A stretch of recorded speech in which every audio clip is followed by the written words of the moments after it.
cara mengganti nama WiFi dan kata sandi WiFi.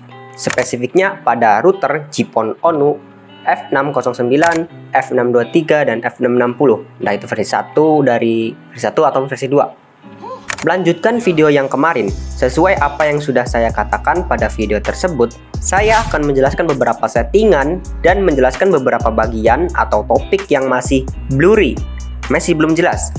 Karena settingan atau penjelasan yang belum clear akan dibahas di channel ini satu persatu agar kalian paham dengan materi yang saya jelaskan. Pada video ini, saya akan memperdalam menyeting ONU atau ONT dengan judul bagaimana cara mengganti nama WiFi dan kata sandi WiFi-nya. Cara ini bisa kalian lakukan menggunakan smartphone yang kalian gunakan atau juga bisa laptop maupun PC. Mungkin video ini akan singkat karena cuma beberapa menit saja, dikarenakan pada video ini saya akan fokus membahas step dan cara-caranya saja. Jadi, pastikan kalian menyimak dengan seksama agar tidak ada yang terlewatkan. Dan jangan lupa subscribe agar kalian mendapatkan video notifikasi dari video selanjutnya ataupun video sebelumnya. Dan seperti biasa, bagian-bagian dari pembahasan video yang belum clear saya bahas di video lain agar tidak berkepanjangan. Langsung saja kita mulai. Langkah pertama yang harus dilakukan adalah mengakses router ONU atau ONT-nya. Buat kalian yang sudah menonton video saya sebelumnya, ya pasti sudah tahu. Yaitu, pertama kalian hubungkan perangkat yang ingin mengakses ke routernya terlebih dahulu. Bisa hubungkan ke WiFi-nya terlebih dahulu jika menggunakan smartphone. Dan bisa menggunakan kabelan jika kalian menggunakan laptop. Jadi, kalau misalkan kalian menggunakan smartphone ataupun tablet, entah itulah, kalian bisa hubungkan ke WiFi-nya terlebih dahulu. Kemudian ketik di browser seperti Google Chrome atau Mozilla Firefox ataupun browser lainnya yang kalian pakai lah, yaitu IP default dari router ONU-nya, yaitu 192.168.1.1. Lalu kalian login dengan menggunakan username user, password user. Nah, kasusnya gini. Beberapa router ONU atau ONT itu ada yang sudah dirubah IP defaultnya dan user loginnya oleh Internet Service Provider. Jadi, IP yang diaksesnya beda, tidak 192.168.1.1 lagi. Solusinya gimana? Santai saja, nanti saya bahas di pertengahan sampai akhir video. Karena kita fokus terlebih dahulu ke cara masuknya. Akses IP default 192.168.1.1, login dengan user loginnya, dan tampilannya akan berubah di sini. Untuk mengganti nama WiFi ada pada bagian network, WLAN, SSID setting. Nah, pada kolom SSID name, di sini kita bisa masukkan nama WiFi yang barunya, yang mana minimal 1 karakter dan maksimal 32 karakter.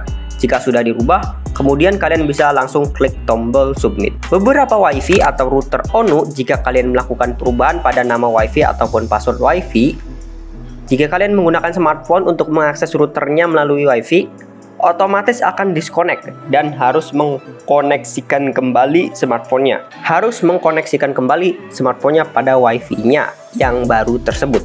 Nama WiFi-nya yang baru ya. Sedikit penjelasan di sini. Ada keterangan maksimum klien yang mana parameter 32 tersebut adalah jika ada lebih dari 32 user yang terkoneksi, maka user yang ke-33 dan seterusnya itu tidak bisa terkoneksi ke WiFi-nya dan harus menunggu salah satu user disconnect dari WiFi-nya lalu bisa terhubung. Dan di sini juga ada keterangan hide SSID. Akan tetapi untuk fitur hide SSID ini akan saya jelaskan dan praktekkan penggunaannya pada video terpisah agar lebih jelas dan video ini tidak kepanjangan. Selanjutnya, kita akan merubah password WiFi-nya. Untuk merubah password WiFi-nya ada pada menu network, WLAN, security. Nah, di sini pada kolom bagian WPA passbrush, ini adalah kata sandi dari WiFi-nya. Bisa kalian ganti dengan kata sandi WiFi yang barunya.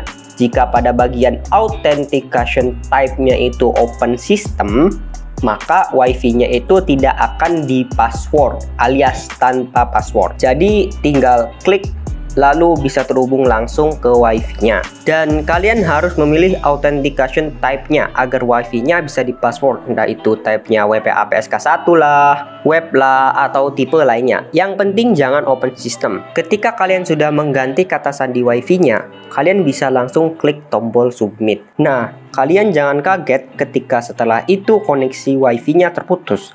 Karena ketika kita sudah mengganti kata sandi Wi-Fi-nya, otomatis semua perangkat yang terhubung pada Wi-Fi-nya akan disconnect dan harus terhubung kembali pada Wi-Fi-nya menggunakan kata sandi atau password yang baru. Seperti yang sudah saya jelaskan tadi, nama Wi-Fi pun kadang harus mengkoneksikan kembali. Kalian bisa lupakan jaringan Wi-Fi-nya terlebih dahulu atau menghapus jaringan Wi-Fi-nya terlebih dahulu, kemudian mengkoneksikan kembali ke Wi-Fi-nya dengan menggunakan password dan nama Wi-Fi yang barunya. Dan ingat, untuk kata sandi harus lebih dari 8 huruf atau karakter. Jika kurang dari 8, maka kata sandi tidak bisa berubah. Kembali ke pembahasan awal. Bagaimana jika user login akses Wi-Fi-nya sudah dirubah dan IP-nya pun sudah dirubah atau berbeda? Cara mengatasinya gimana? Untuk IP-nya, kalian bisa lihat terlebih dahulu. IP yang kalian dapatkan IP berapa? Misalkan 10.1.3.254 pada HP kalian. Kalian bisa coba mengetikkan IP-nya itu 10.131 pada Google Chrome-nya, yang mana ini tuh masuknya IP gateway. Ya, walaupun IP gateway tidak selalu .1, akan tetapi kebanyakan itu pakainya .1. Nah, untuk passwordnya gimana bang? Jika kalian tidak mengetahui password untuk login akses Wi-Fi-nya, kalian bisa cari saja di Google lah ya, atau bisa menanyakan langsung ke ISP yang kalian pakai untuk memberikan tutorial mengaksesnya beserta IP dan user loginnya. Ya, mungkin cukup itu saja. Jangan lupa subscribe untuk mendapatkan notif ke video selanjutnya, dan sampai jumpa di video lainnya.